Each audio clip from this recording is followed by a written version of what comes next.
Coming up this week on Talk with Audrey, I visit Six Flags Discovery Kingdom in Vallejo, California for a behind-the-scenes look at how roller coaster rides are filmed and a close-up look at all the park has to offer. My guests are Brandon Morris, the director of Alpha and Omega Entertainment.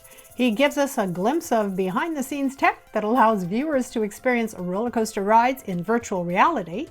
Charles Laureano, who is the ride's maintenance supervisor at Six Flags, shares what it takes to keep Six Flags guests safe.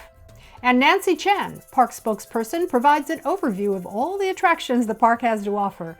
It's all coming up this week on Talk with Audrey. Insightful, intelligent, and inspiring conversations and information to help you improve the quality of your life. I'll be right back. Use your fingerprint, your face, or a code. At home or work or on the road. 2 steps are safer than 1 or 3 or 4. And keeping data safe is so much fun. Authenticate, strong, authenticate. Make your logins extra safe. Protect your identity from tragic fate. Authenticate, strong, authenticate. Welcome back. You're watching Talk with Audrey. This week, I'd like to share some interviews that I taped during my visit to Six Flags Discovery Kingdom in Vallejo, California. I was invited for a behind-the-scenes look at what it takes to film a roller coaster ride on Medusa, the first floorless and the largest and tallest roller coaster in Northern California, with a system called Wallace. It's a virtual reality camera that uses 6 cameras to record a complete 360 view of the ride experience. So I love nothing more than behind the scenes. I'm here in Vallejo, California at Six Flags Discovery Kingdom for some behind the scenes with Brandon Morris. He's the director of Alpha and Omega Entertainment, and we're going to take a look at how you actually film a ride on a roller coaster. This is thrilling, Brandon. It really is. It's amazing. It's so much fun to be able to come here early in the mornings and behind the scenes and have time with these roller coasters and be able to give the viewers, the rider's experience. Right, and you have the park all to yourself. Yeah. So you have set this up to be filmed. This is the Medusa, which you'll see more of later. So let's talk about some of the technology that's involved. So for Medusa, in order to capture it, you want to give the rider the first person point of view and a reverse point of view on the people screaming, right? So that's 2 different cameras, but nowadays with new technology, you can use a 360-degree 3D camera. So this is what we've lovingly called Wallace. And we put him specifically in a seat and given him the right height so that he is like a human head. So someone will be sitting right here and looking directly into Wallace. It takes 6 cameras and on a vertical field of view for these cameras, really right angle, and then stitches everything together to make one seamless image, so that when you put on the VR goggles, you're looking around. If you look to your left, you'll see the person sitting right here that you can talk to. If you look in front, if you look forward, you'll see right in front of you as the coaster's going around. When you look to the side, you'll see the world flipping around as you go through all these loops on Medusa. Wow. If you look behind you, you'll see a whole train full of people. Right. It's really, really cool technology being able to take all those cameras and put it into one seamless stitch. Right, so it's a continuous experience. So guys, it's like you're actually riding. And I saw the 3D experience, the 360 experience. It is like you're riding. So Wallace is here. See you in a minute, Wallace. And then over here, for all our live productions for the news media events, we set up a whole bunch of cameras and we build custom camera mounts. We've got a team that comes in and spends the day prior to an actual media day event and builds these massive rigs. It's a whole bunch of speed rail, a whole bunch of wrenching things down, but the main thing is looking at the problem, which is making a camera sit on a roller coaster, take all those G-forces, all those twists and turns, and make it as smooth and steady as possible. And so the team here that we've got just creates an incredible experience that makes it, you're like you're sitting on the coaster with you as you're riding around. So what are some of the challenges when you're doing this setup? You mentioned the G-forces, and this roller coaster is moving. I mean, it's not a slow ride. Right. So there's stabilization involved, and you've got everything well lit. Exactly. You got to have the lights, you got to have the microphones, the batteries to charge everything and power everything. You're hitting almost 4.5 Gs in this coaster, and you're doing, I think it's 7 different inversions, so you're going around and flipping a lot. So everything's got to be nice and secure, nice and solid, so that when you're moving, the cameras are moving right along with you, so it looks like it's a nice, smooth experience. Well, so let's all right. This is Okay, we're sitting on Medusa. Yeah. We're not going to move. All right, so in front of us we have the actual camera setup. And so there's one camera on you, one camera on me, and of course the lights. How are you recording the thrill of it all? So you've got internal recorders on these, then we also do a wireless experience. So you've got wireless receivers all throughout the ride that can go ahead and take the wireless signal live. And then we have other cameras around the roller coaster. You go ahead and are able to cut to all the different cameras. So when you go through a loop, now we'll see you going through the loop from the ground, and then we cut back to you on the ride. So it makes a complete live experience for the viewers at home to watch and enjoy. So, Brandon, in that you've done this setup and you're the director, you must have experienced the ride. Oh yeah, you got it right. Yeah. that's usually the first thing we get to the park and we go, all right, I'm sorry, we have to ride the ride to see what the experience is, so we can see what we need to capture for everybody. And well, not only that, but also to make sure that all the equipment is stable and that you're getting the shots that you want. oh yeah, safety is number one priority, and so we safety test everything multiple times. Yeah. So the ultimate goal, from your perspective, is to give the viewer a rider's experience. Exactly. It's to do that, but also make it so that they see it on TV and they go, I've got to get to Six Flags. I've got to ride that roller coaster tomorrow or today. Right now. Exactly. I just got to get up out of the couch and go for it. Yeah. Right. This is an amazing setup. I wish you guys could see this. This is incredible. I will admit, okay, that I'm a chicken, so I'm not actually going to ride. But Brandon, thanks so much for the behind-the-scenes experience. And we're on Medusa in Vallejo at Six Flags. And I'll be right back with more of my visit to Six Flags Discovery Kingdom after this. Atrial fibrillation. It affects your heart, but it can also affect your mind. Why? Because of stroke. The risk of stroke is 5 times higher in those with AFib. By preventing blood clots from forming, AFib patients can lower their risk of stroke. Talk to your doctor. Find out your risk and how to reduce it. Visit myafib.org. Welcome back. I'd like to share with you more of my visit to Six Flags Discovery Kingdom in Vallejo, California. One of the biggest and I would think most important jobs at an amusement park would be safety. Maintaining the rides to see that everything runs smoothly day in and day out. Charles Laureano is the ride's maintenance supervisor, and he spoke with me about what it takes to keep Medusa, the first floorless and the largest and tallest roller coaster in Northern California, in tip-top shape. So joining me now is Charles Laureano. He's the maintenance supervisor here at Six Flags. And we are actually sitting on Medusa. Yes, we are. Yeah, so let's talk first, since you're supervisor of maintenance, about what it actually takes to maintain these roller coasters. It's a lot of time and effort on our part. We have a staff of maintenance guys, and they each have a section in a ride that they're experts at. And every morning they start out at about 5 a.m. before the sun comes up. And they begin we have interval inspections, so there's inspections that are dailies, there's weeklies, there's monthlies, and then there's yearlies. And the dailies are what we do every day, obviously, and they come in and they check every aspect of the ride, from the wheels to the passenger restraints. They walk around and take a look at the track, and then they run the rides to make sure that they're operating as they should, and it doesn't sound funny or look funny or smell funny. And then and all those things are important when you spend so much time with the ride. It's almost like a child.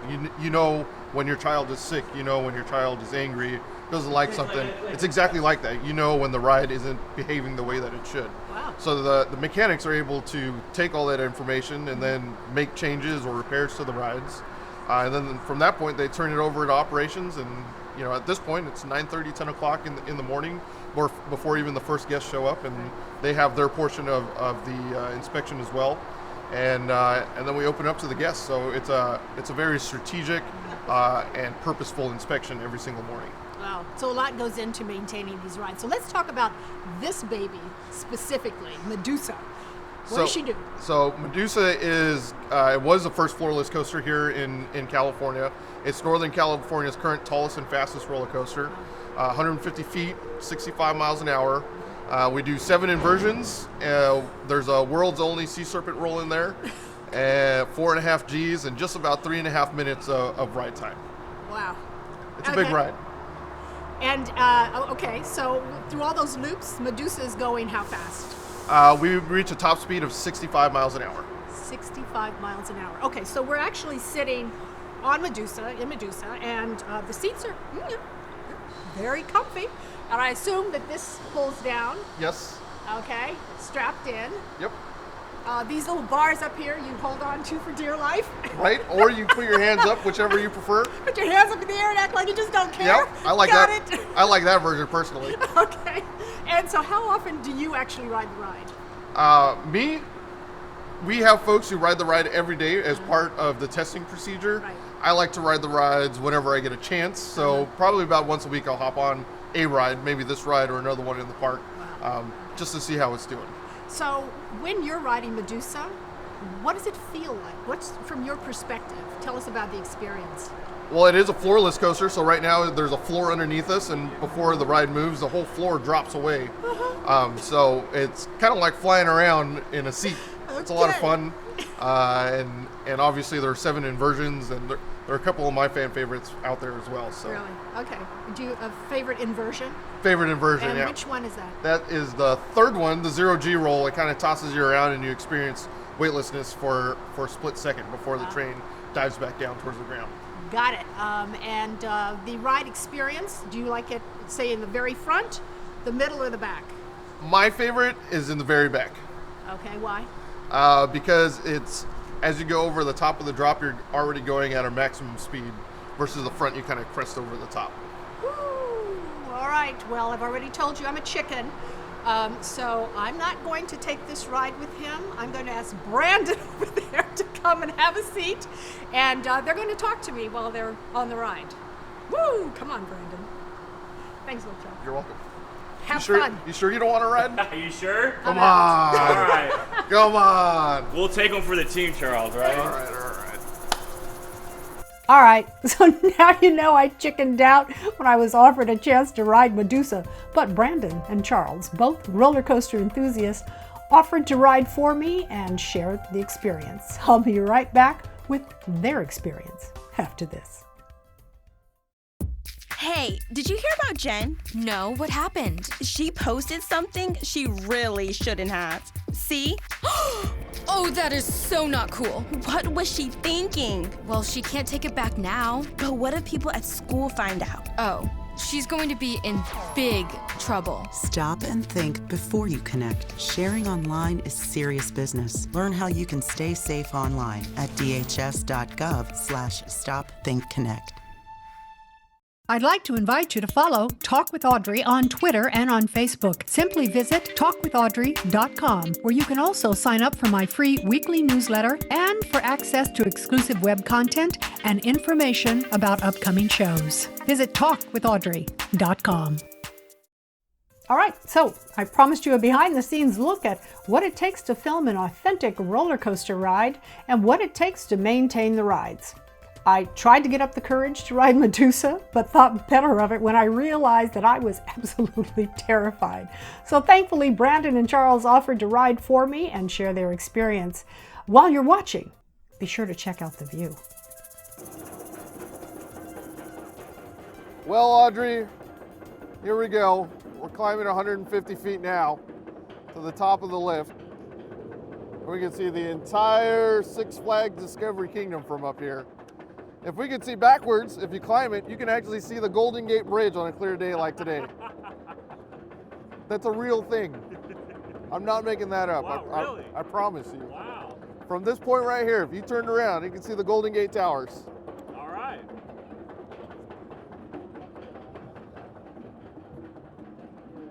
And here we are.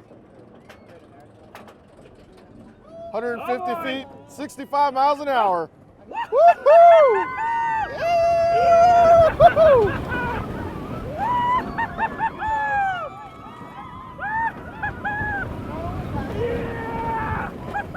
You see what you're missing out on, Audrey? Oh, boy! And here comes that 0G roll. Woohoo! That's his favorite part! Oh, boy! Woohoo! Oh, it's making me drool!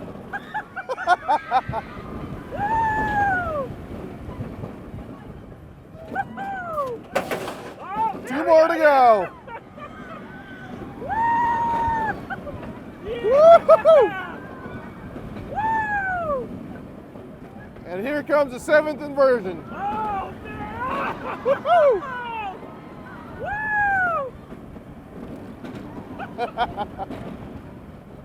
Woo! Woo! That was intense. So I guess maybe Audrey will join us next time. Oh boy, you better. I filled in your seat this time. I don't know if I can do that again. Woo! That was a lot of G-forces. Thanks, Brandon and Charles, and no, I won't be joining you next time, but I'm sure my grandchildren and the millions of roller coaster enthusiasts would love it. To take a look at the 3D 360 virtual reality experience courtesy of the camera system they call Wallace, visit talkwithaudrey.com and grab your phone. You can move it around to look all around, or if you have a VR headset, you'll have the full experience. There's lots more to see and do at Six Flags Discovery Kingdom. Park spokesperson Nancy Chan is up next for a look at the rides and entertainment options available that the whole family can enjoy. A recent report found that enough opioids were prescribed in 2016 for every man, woman, and child in the nation to have 36 pills each. But these prescription painkillers are not our only option for treating pain, especially after surgery. The devastating impact of opioid addiction does not discriminate against age, race, or economic status. It's important that we encourage patients to talk to their doctors about non-opioid options to manage their post-surgical pain. Visit planagainstpain.com. You're watching Talk with Audrey. Six Flags Discovery Kingdom is more than roller coasters. There's something there for absolutely everyone in the family. During my visit, park spokesperson Nancy Chan gave me an overview of all that the park has to offer. Okay, so we've had some behind the scenes, and of course we've ridden the ride. Now it's time for some facts about the park, Six Flags Discovery Kingdom. And I have joining me Nancy Chan. She's the PR manager for the park. So what is this Discovery Kingdom experience all about? Well, I can tell you that Six Flags Discovery Kingdom is the thrill capital of Northern California. And what that means is that we've actually got the most diverse product in terms of what we offer guests. Not only just thrilling rides and attractions, something for families, but we also have animals here. So originally this was an animal park, but so we have from anything from tigers to giraffe to dolphins, sea lions. People can come here, see shows, they can enjoy the animals, they can enjoy the animals up close. And that's something that's really special and kind of non-traditional when it comes to a zoo. But what's great is that we have something for everyone in the sense of teenagers, youth, adults. If you like thrill rides, we've got 10 roller coasters. Wow. So as soon as you park that car in the parking lot, you're off to an adventure. What would be the first thing you'd do? First thing I do is grab a map, because this place has, you either want to go this direction or that direction or whatever the case. Grab a show schedule, because you'd want to not miss any of our really great presentations that we have throughout the day, which include a dolphin presentation. We've got even an underwater diving tiger in a tiger presentation, and it's so unusual, but it's probably one of the most awesome and inspiring shows you'll see. Wow, so this is a pretty amazing experience. You have not just rides, but you also have experience with animals. Exactly, and we also have programs. So if you want to participate in our Dolphin Discovery, it's an in-water program with our animals. You can do that. You can feed a giraffe. You can toss fish to sea lions. You can do a lot of things like that. But also, what's really nice is that we've got diverse product in terms of thrill rides, but 3 kid play areas. So that's important. So you've got everything from toddlers on up. So how fun is that? Something for everyone then. And also water rides. So when it's a hot day, when does it end? Oh my goodness, water rides too. Yeah, we love the water rides. We love folks to to get soaked. One thing that we have that's really nice is we also have themed rides. So not only do we have Medusa, which you almost rode on.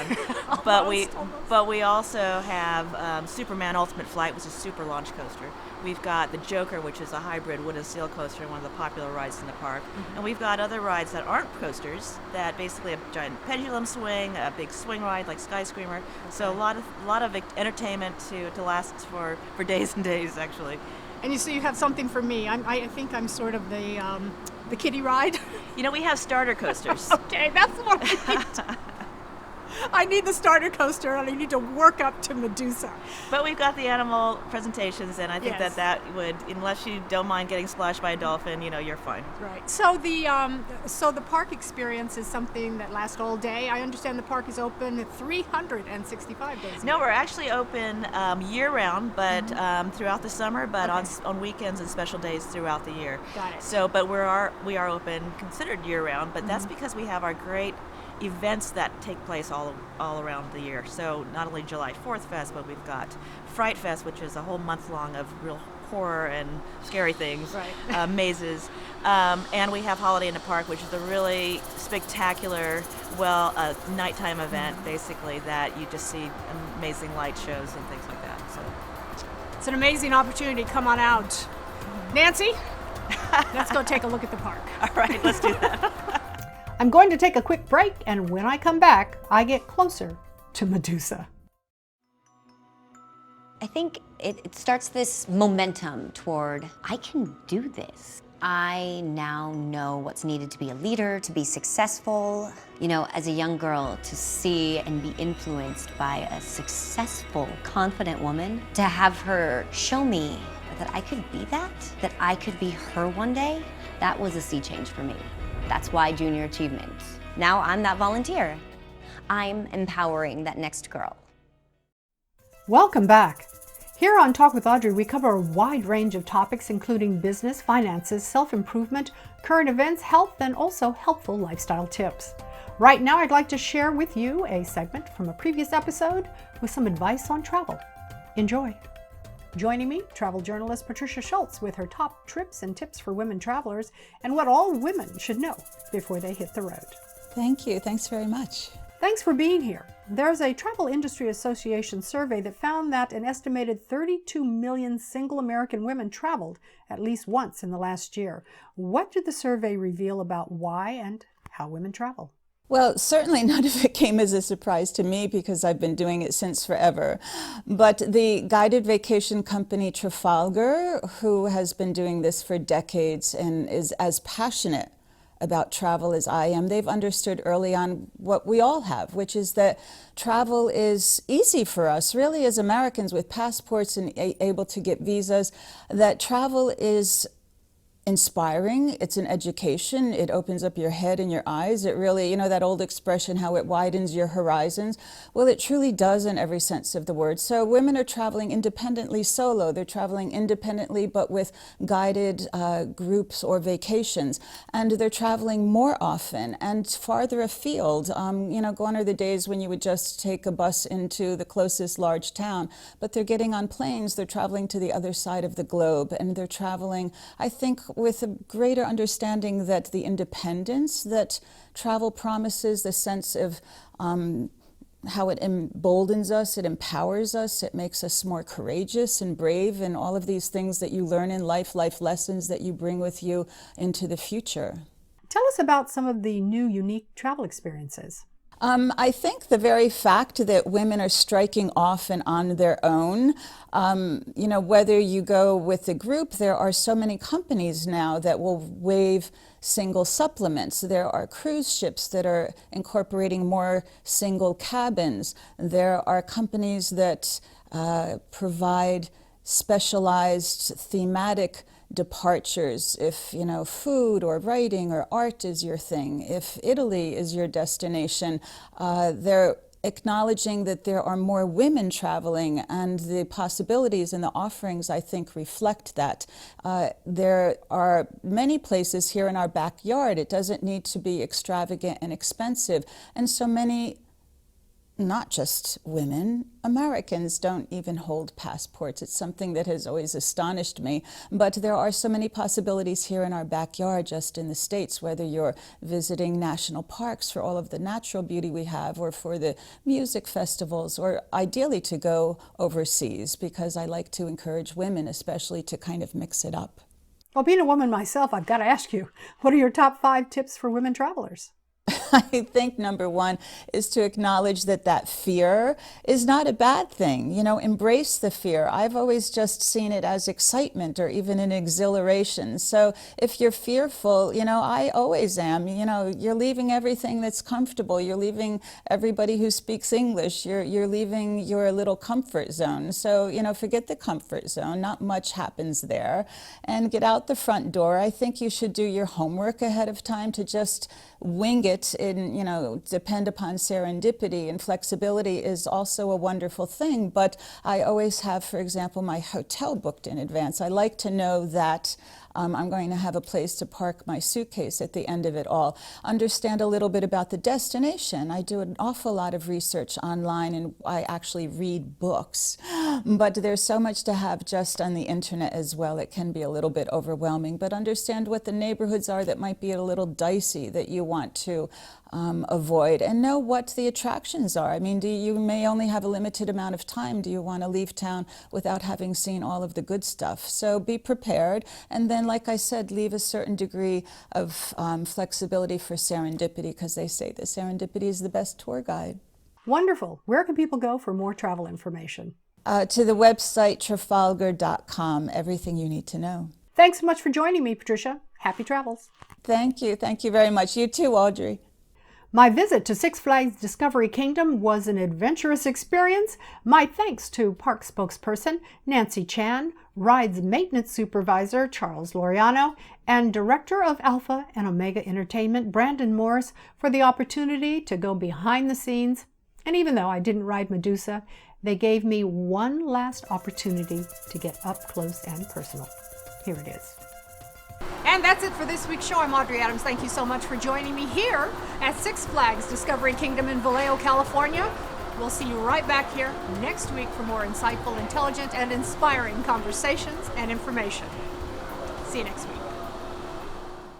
So Charles, we both work here, so I've never even asked you before. What is your favorite thing here?